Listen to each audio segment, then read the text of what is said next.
G'day everybody, it's Peps, and today we have your 2022 season preview for the Essendon Football Club. And there's no one better to talk to than the great man Scotty from the Lunchtime Catch-Up podcast. Mate, I have one quick question for you. Will 2022 be the season that Essendon not only win a final, but rain down potentially some premiership love for their supporters? Welcome to Lace Out. Mate, fantastic to be here.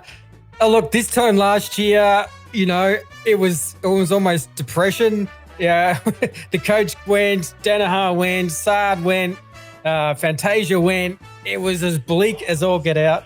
But 2022 in March has a much better feel about it.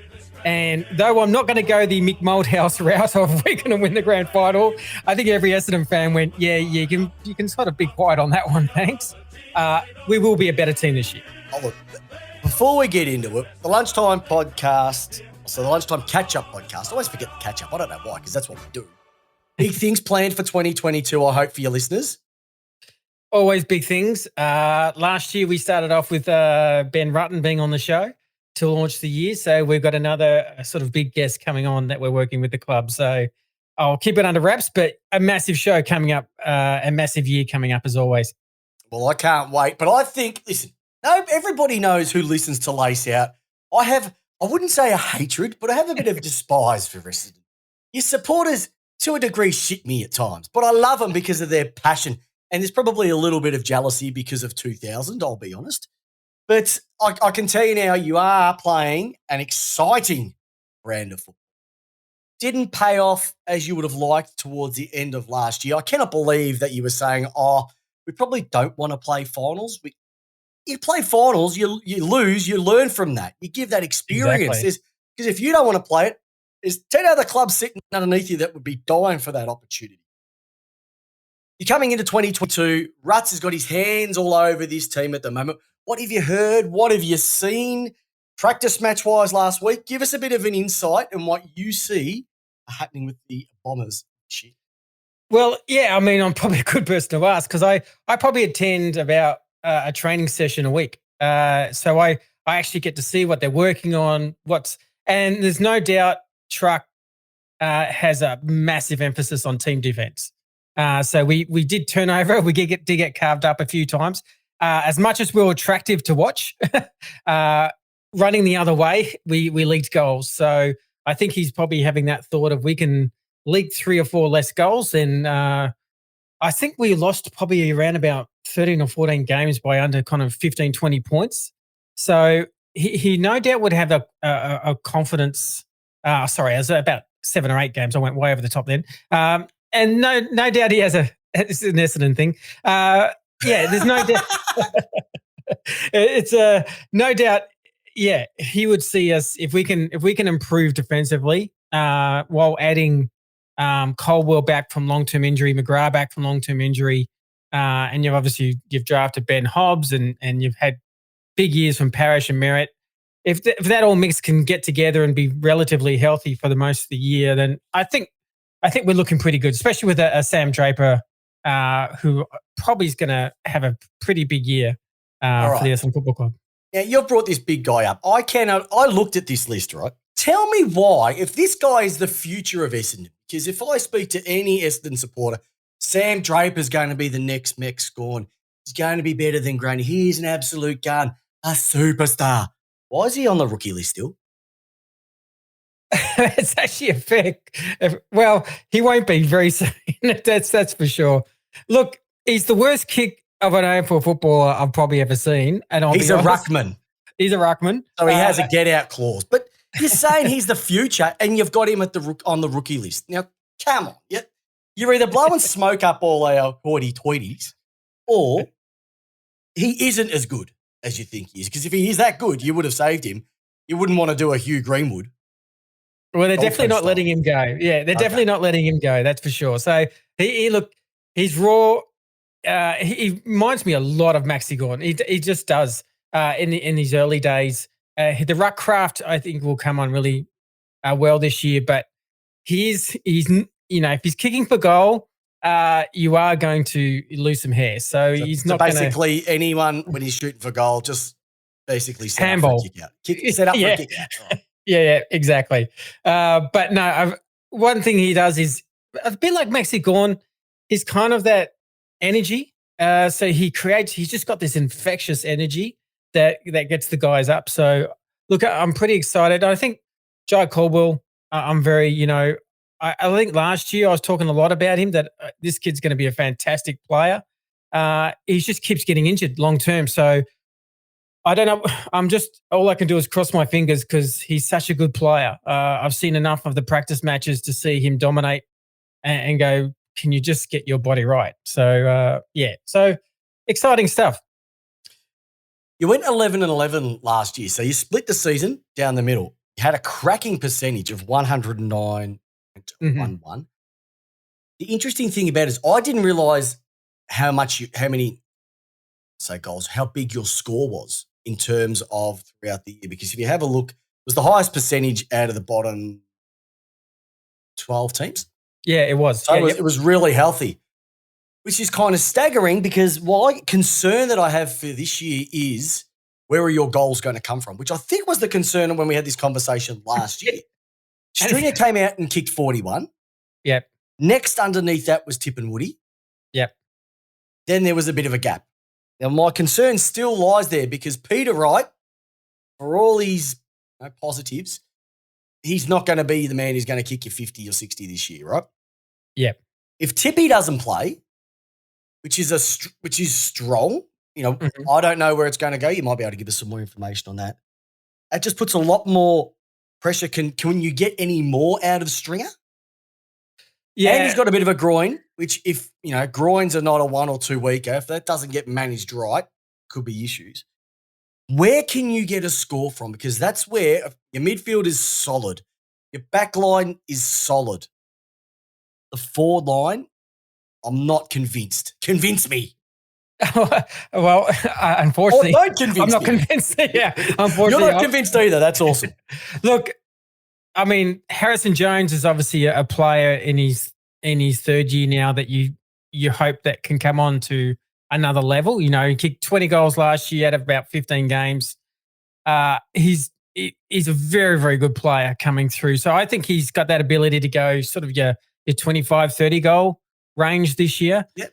Stringer, no doubt, will kick a lot of goals if he plays most of the year. I mean, he obviously said today that his groins are all okay. Look, I know he trained and did a whole lot of sprints yesterday, so I think that's actually on the mark. So with 16 days to go, I think he'll be fine for round 1. Tipper, I think you're looking at a round 4, round 5, being realistic. So that's it. Well, how are you going to get? I mean, Hooker's kicked 30 goals, he's not there. Waller kicked 30 goals, he's not there. So how are you going to get those goals? And there's 2 parts to that. You're going to have to manufacture the midfield to rotate more towards the forward line because like Parrish can kick goals. So these guys, but can they be more damaging? A bit like what Melbourne was doing. Can they be more damaging as a midfield to score? Because they historically haven't. And I think with the strong midfield that's coming through and the added names that are healthy, I think like a Cole Langford and Nick Cox can start rotating a bit more up forward and help out with the scoring. Cole Langford can easily get you 20 goals if he plays quite a decent amount of time forward. So it will be interesting. I will say he's a maligned player, but this is the best I've ever seen him in Aaron Francis. So I've watched Aaron Francis the last month play, and they've obviously been developing him as a forward. This is by far the best I've ever seen him, both health, mental, and body. So he's been crashing packs, kicking goals. So he's the one just as a smoky to look out for, just to see if he has a bit of a breakout year like Laverde did last year at down back.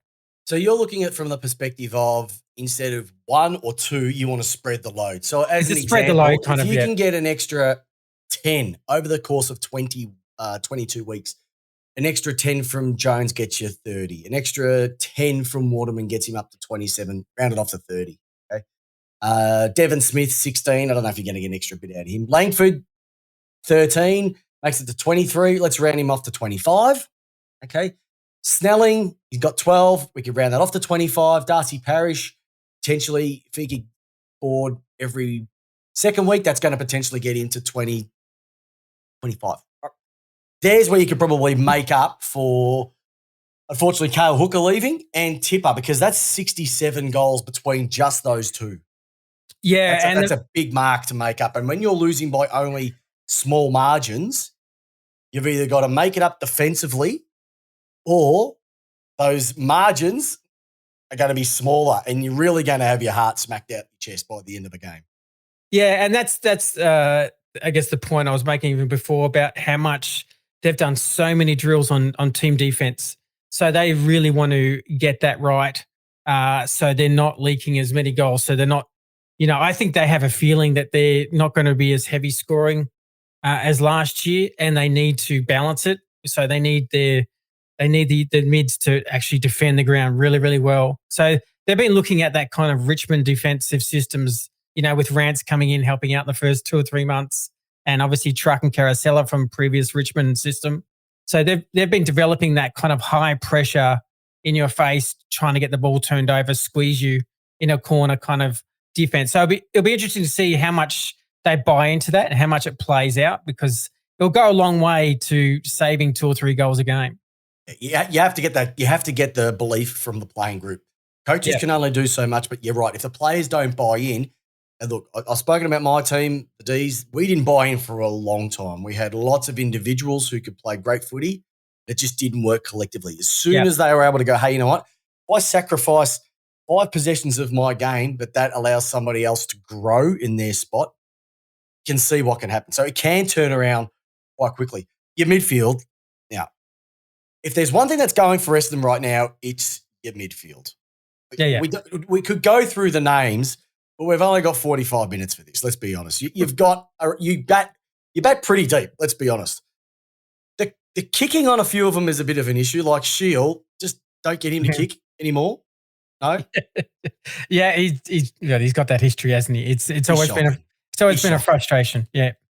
But the interesting thing is, you were 5th for handballs last year, so you chained a lot through, but you didn't kick. You were 12th for kicks last year. So you didn't kick the ball. That has to change a little bit. You have to. It's okay to run it out, but that's giving teams that opportunity to flood back. You really need to kick over that zone from half back to mid to get it down to, if you want Peter Wright to be one out, if you want Coxie to be one out, Francis to be one, you really need to kick the ball a little bit more. Would you agree? Disagree? Well, Chris, you're a bit of an expert here, mate, because one thing I was going to say, last year, I go to the training quite a bit just to see what they're doing. So last year, what they wanted to do, they wanted to bring in a whole massive handball system. And they did it all the off-season, trained it. And they're kind of like, they've gone, okay, we've got that right.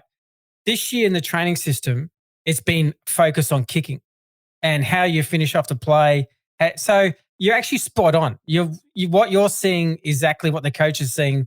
And I always feel like it's like they've obviously identified almost like a 3-year system that they're working on. It was like stage 1, and we're now at stage 2, defense, kicking. And so I think you'll see a bit more kicking. I think this year it'll balance out a bit more.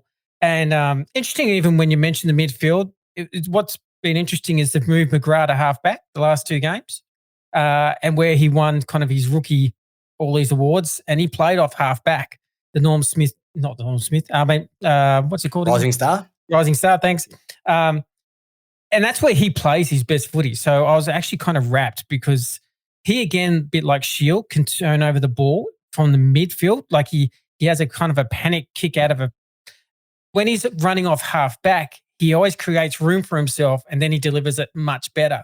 So even when we played the Bulldogs in the practice match, he got 30 touches.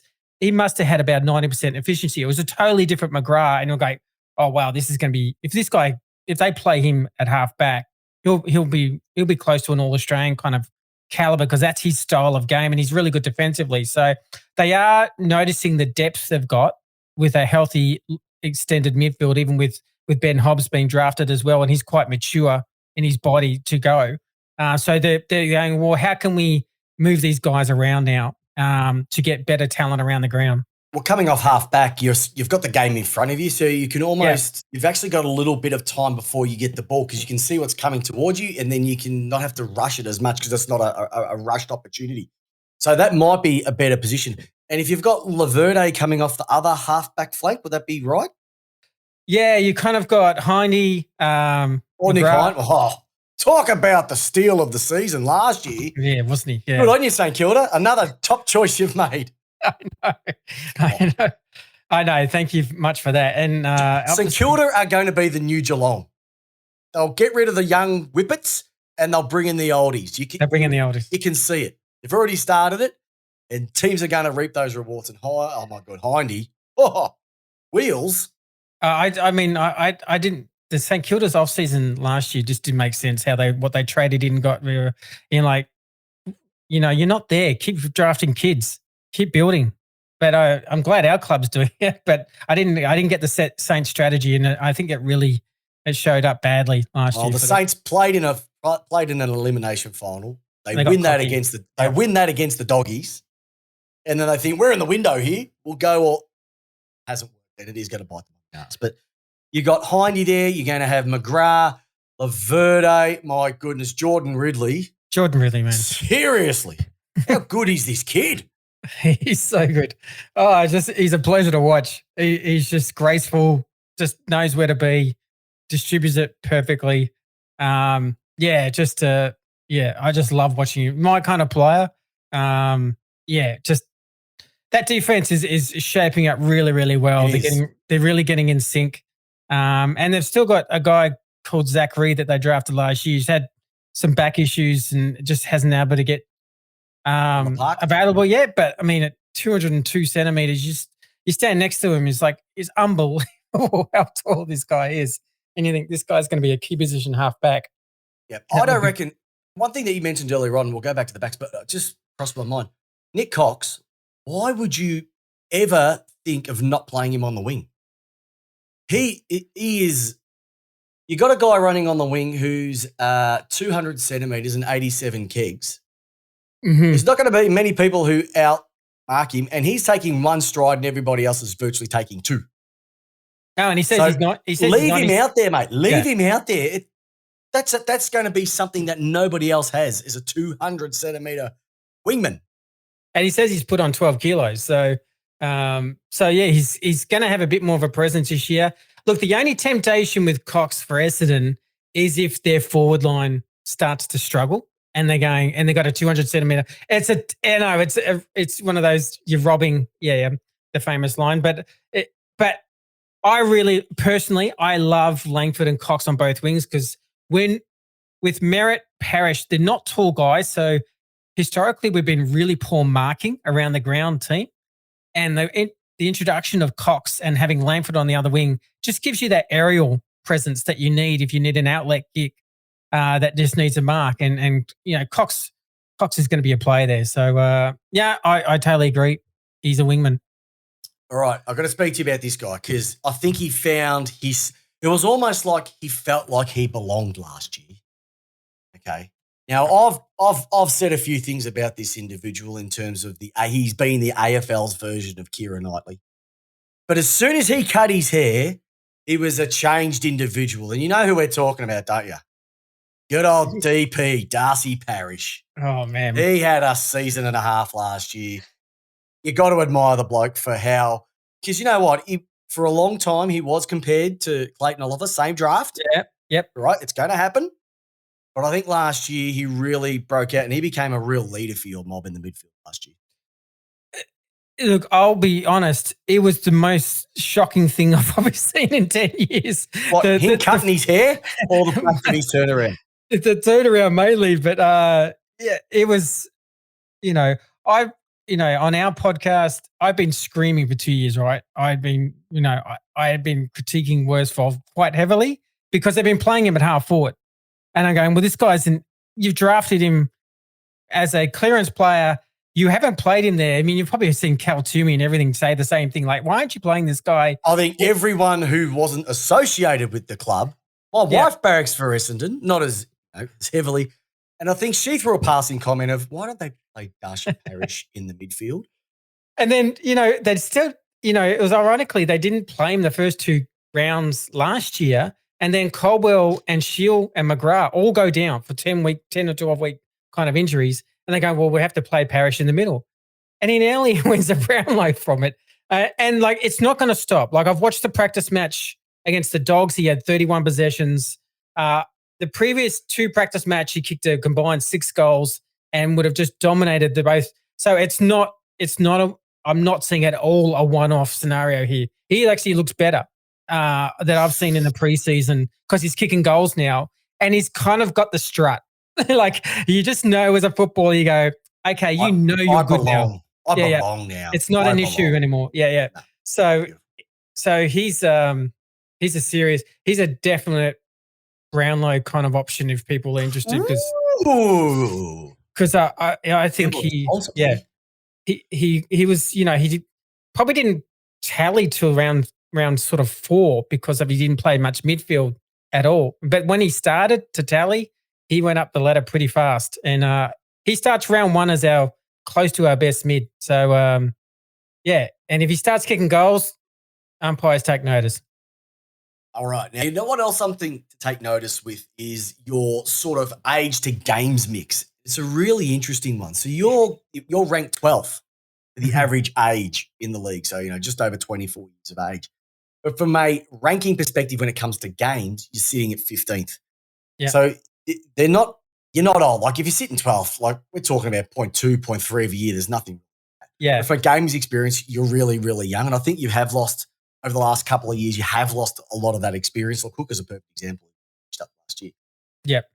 Is there a concern that the gap between the experience and the not experience is maybe a year or 2 off at really hitting that sweet spot like other clubs have done? Or can you see it now maybe where we don't really need to have that top end because you've only got 2 players over the age of 30? No, and Michael Hurley's, and one of those is Michael Hurley. So you've almost got 1 player because he's on the long-term injury list. He's on the long term. So, so it's probably not even a factor the first half of the year. So, look, it's an interesting thought. There's definitely a feeling that we maybe not this year I think we'll improve this year. But can they go to that next level that quick? Because you're still relying a lot on Harry Jones, Perkins, Cox, and they're young. They're young guys, but they may be really talented, but they're still very young in the system. The backbone is definitely the age of the midfield, the Merritts, the Parrish, Langford. That's your core. That's your core right there. Stringer obviously rotates heavily through there. That's the 25 to 27-year-old that, a bit like Melbourne. It's kind of like that really good age where they're I think that's where they'll cause the most damage this year because that's where our maturity is under the ball. But forward line and the youth, and that's where my concerns is. I still think, a lot of people ask me when about the Malthouse stuff, and I said, no, I just don't see that kind of top 4 us yet. We may be close, but I probably see it for 2023, if I'm being honest. I think there wasn't a person in Melbourne that didn't laugh at what he wrote. And we're talking about Mick Malthouse. Yeah. But, the big but, and I cannot lie, is I can understand what he was saying, that why can't someone like Essendon, because no one picked Melbourne, they finished 9th the year before, come out and do something like that. The difference, though, is that Melbourne had a bit of forward presence. Yeah. And they built on that. But I didn't expect a year like Fritsch had. I didn't expect that, Spargo, Neil Bull, and Pickett to do what they did, 3 small, just kicking, I won't say bags, but having the seasons that we didn't see any of that. But they had the defense in place. They had the midfield in place. They just needed something to really tweak the midfield forward line, and it did. And I think that's what he was saying is that there is no reason why, if it does come together, because when it does, we always talk about how it falls off the cliff really easy, but when it spikes and goes well, it can happen really easy. I've picked you guys to finish in the 8. No doubt about it because of that natural improvement. I just think someone like Peter Wright, they can't have everything on him. Yeah. forward lines are made of two people, and we need to find that other support. So my concerns are your concerns, exactly. But there is no reason why you can't break the streak. The streak should end this year. Yeah, look, I agree. The one thing that I think that got going for them, and I do know this because I see it visibly, it's not just a fanfare and Essendon thing. I'll call it out if I don't see it, and I have before. But they absolutely love Truck, and they have serious buy-in with the coaches and the players. So it's as close a group I've seen personally when I've watched them over a decade of a lot of training and those sort of things. So this is as tight a group as I've ever seen. And I talked to one of the players, and he said, "We're still pissed off with the final." That we didn't represent ourselves well. And they said we just came in angry in the preseason. That's why we came in 2 weeks earlier than anyone else. So that buy-in is the only thing that I go, I wonder if there's something, that they might surprise even me, just because I do rate a club that has real big buy-in to their system and coach. Yeah. So I saw Brisbane do that a couple of years ago and just shoot up the ladder all of a sudden. So it's, yeah, I don't have them, personally me, I have them 6 at the end of the year. Yeah, I said the 8. I didn't say the 4. Come on, man. There's a few others on there's good teams. There's some good teams that have earned the right to be top 4. But like I said, you scraped in, I think, for 8th last year. Yeah, 8th. I think you should earn yourselves a home final. If you get that home final at the G, in front of your screaming, chaotic, nutso supporters, I love you all, but geez, you frustrate me. It's the only game I ever walked out of last year was the Melbourne Essendon game. Oh, really? A, it was close. B, I couldn't stand losing to Essendon. And C, I happened to be sitting in like the Essendon area of the G that night. Oh, no. And I didn't have myself. So I love the passion. Look, you've got the right to be passionate. You've got the right because you've got the runs on the board over many, many years. But we need those hopes and dreams to start becoming a reality. So, moving on from that, who is going to be the breakout star for the Dons this year? Who's going to be the one that at the end of the year they're going to go, I'll tell you what, if I'd taken my advice from Big Scotty off the Lunchtime Catch-Up podcast, when he mentioned this bloke was going to be a breakout, I would have seen it coming. Who is the one that's caught your eye so far? Look, if I knew this guy was going to be healthy for most of the year, I would plead to people who are doing a fantasy or super coach to select Jai Caldwell in their team. Caldy! All right, tell us about Caldy. What is it about this guy that gets the juices flowing in you, Scotty? He gets the blood pumping hard. He is as hard as guts. He's a contested ball nut. Actually, he does have a touch of Oliver about him. He kind of looks pretty boy, but he does boxing on the side and he's very, very tough inside. We don't have that kind of player. So if you know Essendon, we're probably like bottom 4 for stoppages around the ground. Centre clearances, we're good, but we don't have contested kind of footy. So, for me, Caldwell, I just really rate him so highly. We played a practice match a couple of weeks ago and he was, probably BOG by far.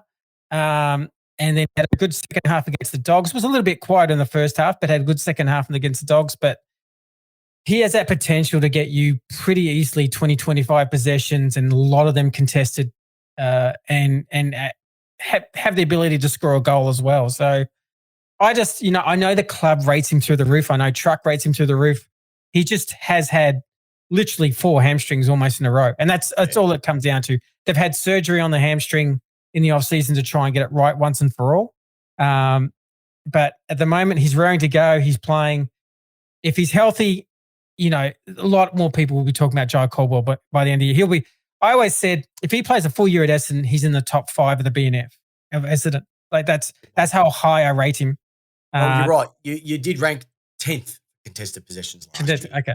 So that you think that's going to rise. I think it's actually going to rise across the board, except for probably your top teams. Your top contested ball teams last year were Melbourne, Lions, Power, Swans. Now, I'm not too sure, but that's almost what the top 5 to top 6 was. Yeah. So contested ball wins. It sounds like a lot of the teams now are trying to play that contested brand, which I get. You have to have the cattle. Doesn't matter how good the game plan is.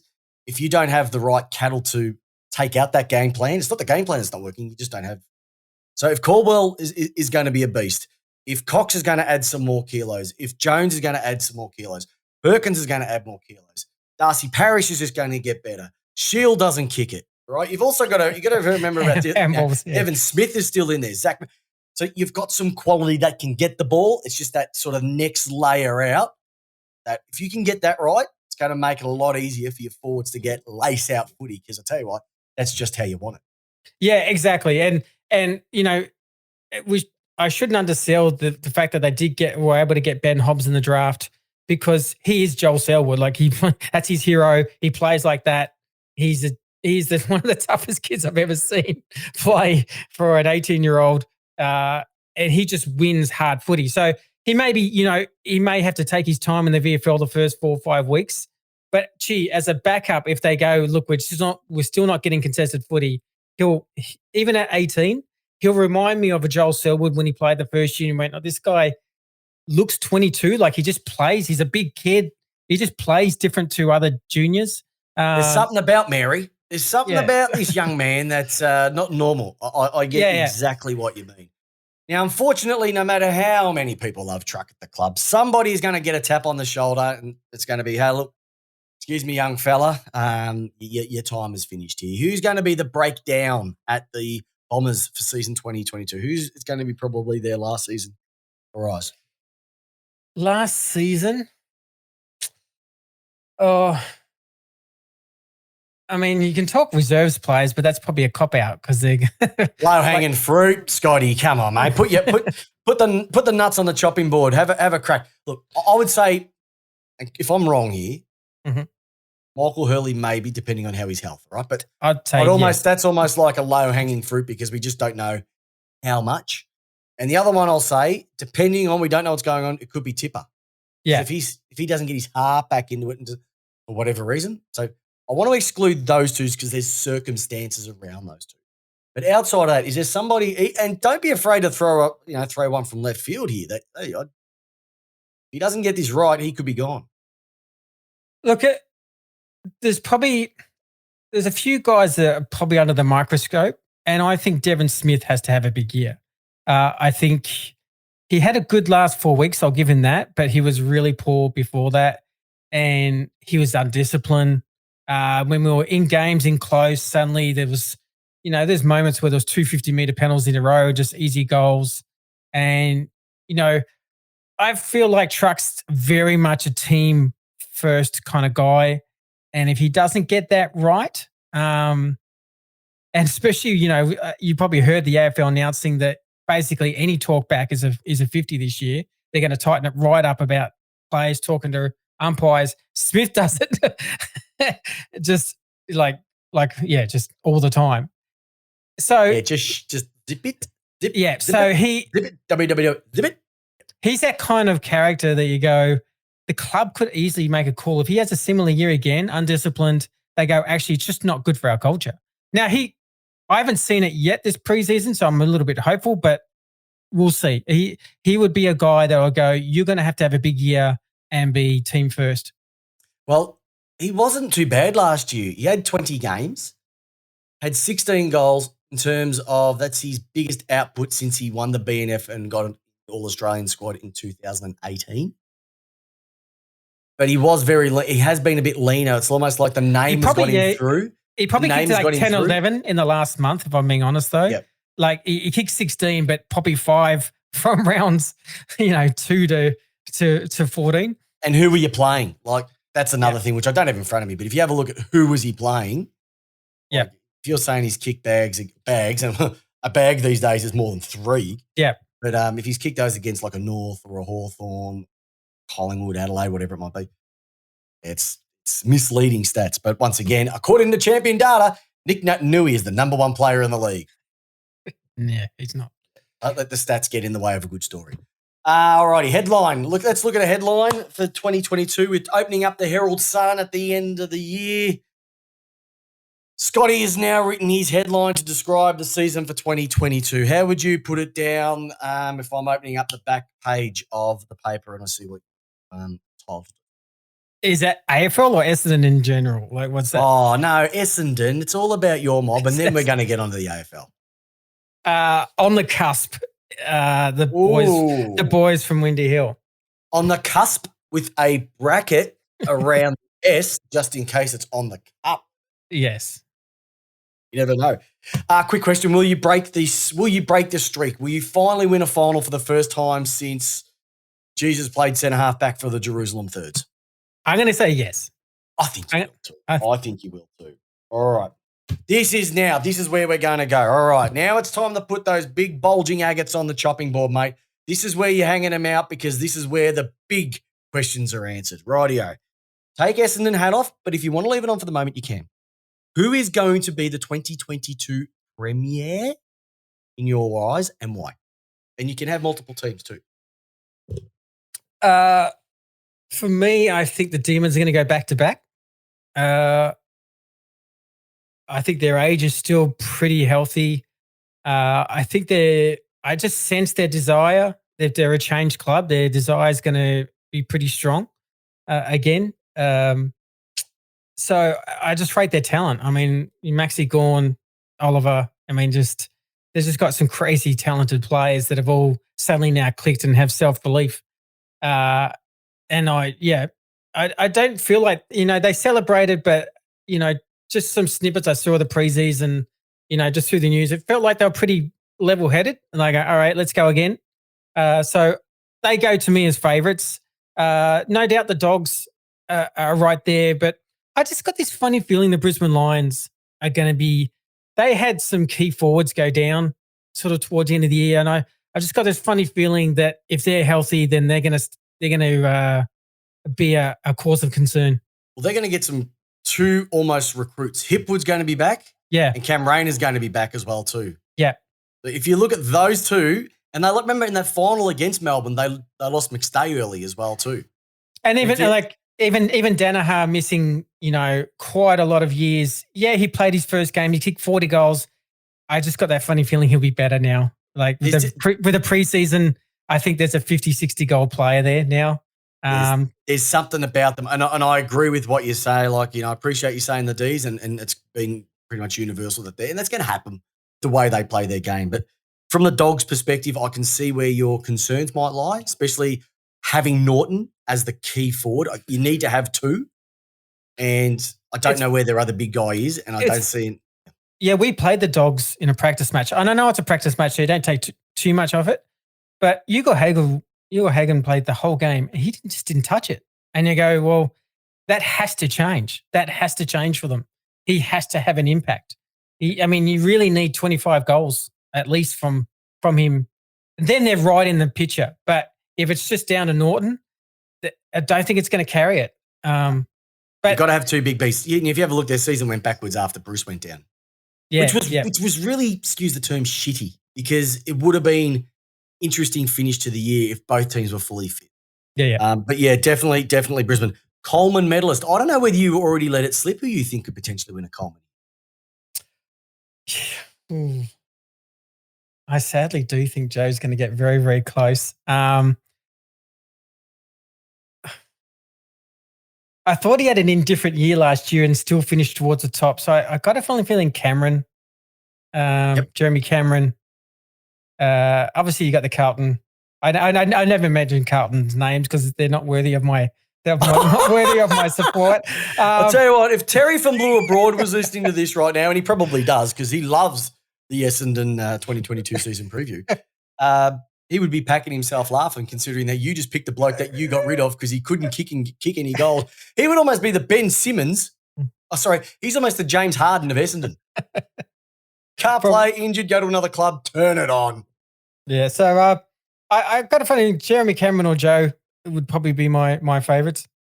And last but not least, the Brownlow medal. Who do you have for the Brownlow medalist? And a question I'm asking sort of on top of that, has the Brownlow lost a bit of its luster and has the MVP starting to take over? I don't think it's so much as the MVP's taking over, but I do think the Brownlow has. Look, personally, me, I think it needs a bit of reconstruction about how we do things. I take a lot of notes from coaches' votes because you actually see the defender. Like we had a guy, Will Snelling, he came third in our Crichton medals. Now people go, Will Snelling, he doesn't, he's not a great player, but he did a role defensively. He did his role perfectly, and that's what he did it to perfection, and that's what the coach saw.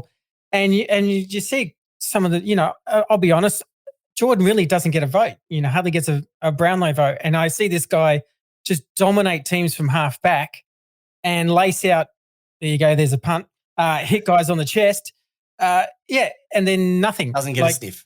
Doesn't get a sniff because Parrish got it 35 times. Now, great for Parrish, but there's no, I don't think Jaden Laverde got a Brownlow vote. And I saw him dominate from half back and save us the game. And he found his spot last year, didn't he, Laverde? Oh, big time. That was spot, yeah. Just as big a shock as Parrish was Laverde. So I think we're getting a little bit tiresome of the midfield. I get that's where the ball is the most and everything like that, but I value people playing their role or impacting games in different areas of the ground.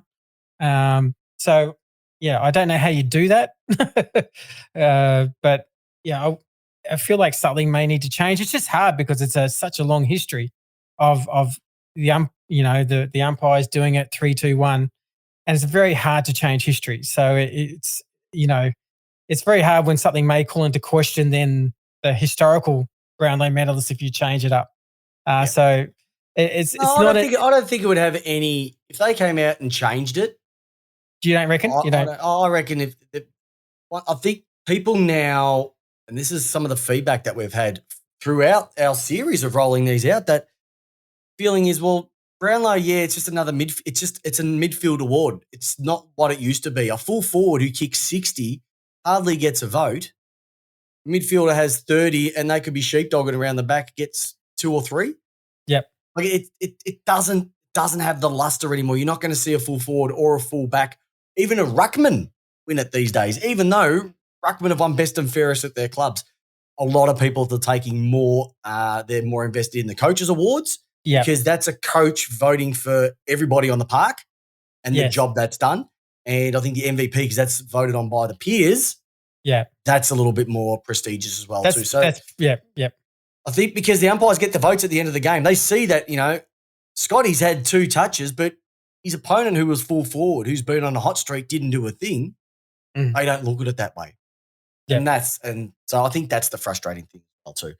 Hey mate, I have to have a special shout out to your co-host with the most, Grant, not feeling too well at the moment. So from all of the Lace Outlaws, we want to wish him a speedy recovery. It was a shame that we couldn't get him on, but that just means that you get to talk a lot more.